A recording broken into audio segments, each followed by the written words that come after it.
आज म engine oil अर्थात् कि मोबिलको बारेमा कुरा गर्नेछु। मोबिल चेन्ज गर्नु पर्यो भने पहिला हामी मोबिल ड्रेन गर्छौँ र राम्ररी ड्रेन भइसकेपछि अनि मोबिल चेन्ज गर्छौँ। तर तपाईँसँग बाइक छ भने बाइकको लागि मार्केटमा छुट्टै मोबिल पाइन्छ र त्यसमा पनि ग्रेडहरू हुन्छ। जस्तै मसँग छ क्यास्ट्रोलको यो मोबिल। यसमा यहाँ 20W40 देख्न सक्नुहुन्छ। यसको आफ्नै अर्थ हुन्छ र पछाडिपट्टि यहाँ देख्न सक्नुहुन्छ MA2 भनेर लेखिएको हुन्छ र फ्रन्ट कभरमा 1L भनेको 1 लिटर लेखिएको हुन्छ।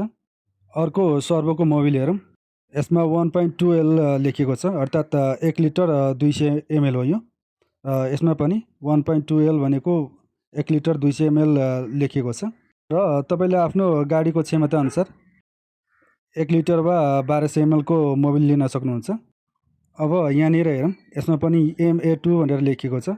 यो भनेको जापानिज सर्टिफिकेसन हो। तर यहाँ देख्न सक्नुहुन्छ। यसमा मैले देखाउन चाहिँ यहाँ हेर्नुभयो भने यहाँ चाहिँ MA मात्र लेखिएको हुन्छ।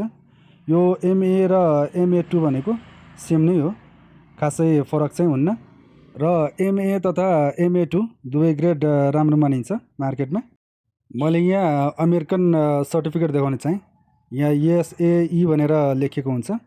SAE भनेको सोसाइटी अफ अटोमोटिभ इन्जिनियर्स हुन्छ र यो चाहिँ अमेरिकन सर्टिफिकेट हो। यसको छेउमा देख्न सक्नुहुन्छ 20W50 भनेर लेखिएको छ। यो भनेको मोबिलको भिस्कोसिटी हो। भिस्कोसिटी भनेको टाँसिने जुन यसको गुण हुन्छ त्यसलाई चाहिँ भिस्कोसिटी भनिन्छ। थोरै मैले यहाँ जानकारी गराउन चाहिँ 10W भनेको 10 यसको फ्रिजिङ पोइन्ट हो भने W भनेको विन्टर तथा 40 भनेको यसको बोइलिङ पोइन्ट मानिन्छ र यो 10W40 मोबिल चाहिँ चिसो तथा तातो ठाउँको लागि उपयुक्त हुन्छ र यदि तपाईँ ठिक्कको हावापानी हुने ठाउँमा बस्नुहुन्छ भने 20W40 मोबिल युज गर्न सक्नुहुन्छ।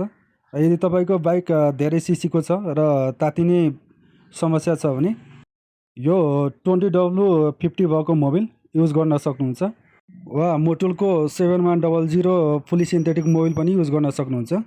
र यदि तपाईँसँग स्कुटर छ भने स्कुटरको हकमा स्कुटरको लागि छुट्टै मोबिल पाइन्छ र त्यो मोबिल कसरी पहिचान गर्ने मैले थोरै जानकारी दिन चाहिँ यहाँ स्कुटीको मोबिलमा तपाईँले बट्टा राम्रोसँग निहाल्नु भयो भने यहाँ साइडमा MB लेखिएको हुन्छ, जसको अर्थ हुन्छ मर्सिडिज बेन्ज हो।